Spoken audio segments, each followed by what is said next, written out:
Everyone, Road to Boston Day 10 is here. I'm Coach Kyle of Freedom Running Club, and today we're going to be talking about some of the race day logistics for your Boston Marathon experience. So Boston Marathon, the Athletic Association has a really great guide. I would recommend everybody taking a look at it, reading it through in depth. I'm going to put the link in the screen, and I'm going to be showing it here on the screen so you can see what it looks like.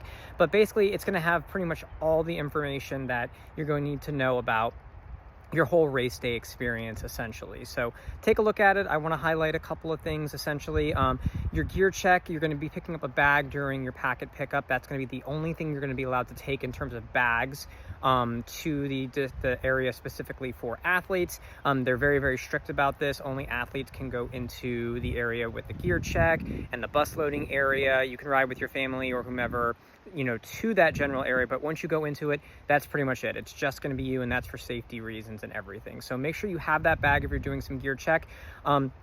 It's not super great in terms of you have to do your gear check before you get on the buses to go to the 26.2 miles away in Hopkinton. So make sure that anything you're taking with you is going to be going with you on the actual race itself, or you're perfectly fine with discarding. You're probably going to want to have like a throwaway top layer or something like that. Last year, and they do a really good job of this there, they actually have places where you can ditch your throwaway clothes, and they're going to donate all of those things. They're not all just going into the trash. So that's actually kind of a nice thing that the Boston Athletic Association actually does. All that stuff gets donated. So you're going to be doing your gear check, and then about a quarter of a mile walk to the actual morning buses.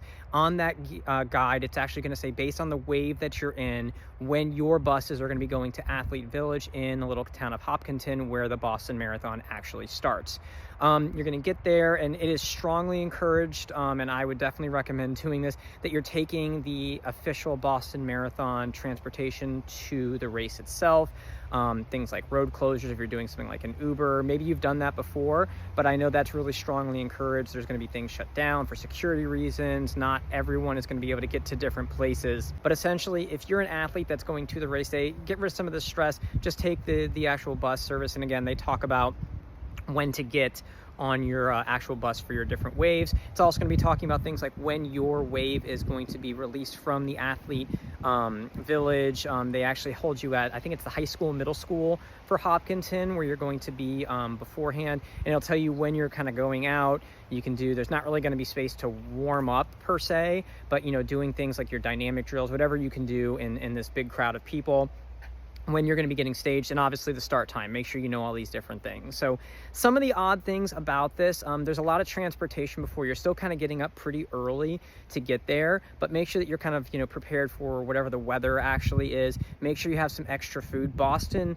starts at a little bit later than like races that I'm used to, being from Central Florida myself. Starts anywhere from like 9:30. I think the professionals maybe start at like 9 for the wheelchair, and then your wave 1, wave 2, and that like 10:30 time frame. So it's a little bit later.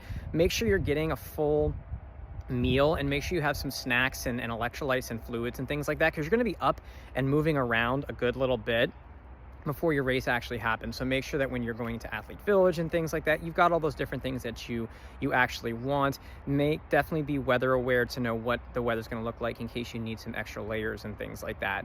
You're also going to be out there a good little bit. Actually, last year, right at the starting line, there was this really nice group of people that had a booth that were giving out sunscreen, because you're going to be out there for a good little bit. You might actually get sunburned. So if you're someone that wants to have that was a really cool thing that I saw last year that was going on, and it seemed like it was something they do quite often. So just kind of keep all those things in mind.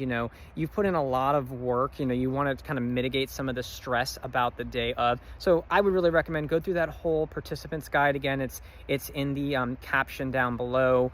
It's going to tell you pretty much every bit of information that you could possibly want. Obviously, this is super well organized with everything. All that stuff is laid out there, but make sure you know where you're getting the bus to get to there in the morning, when that's going to happen, when your wave's going in terms of being staged, and when you actually start off. Make sure you have a good plan for, again, having some snacks and things like that, so you're fully fueled and hydrated as you're getting into race day and everything. So those are kind of the key things that you're going to want to be dealing with for the morning of the actual race in terms of race day logistics. If you have somebody that's watching you on the race, the T line, that's going to be running normal schedule.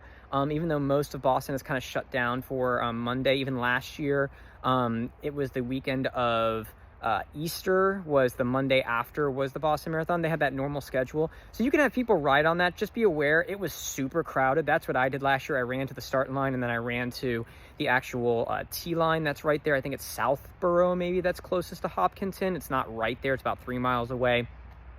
But if you're doing that, make sure you're really kind of planning it. It was running about 20 minutes behind and it was super crowded. I was standing like right next to people as I was going to like the halfway mark from Southborough, which is a little town called Wellesley. Wellesley College, I believe, is what the halfway mark is there. And then, you know, to get to the actual finish, everybody's doing that as well. So it is operating, so you can have that happening. You could also have, if there's people that are watching, you have them Uber to the different places, because as you're going back into Boston, it gets a little bit easier as the day goes on. But, you know, there is that T line that's available too. But if you are going to take the T line, just be prepared.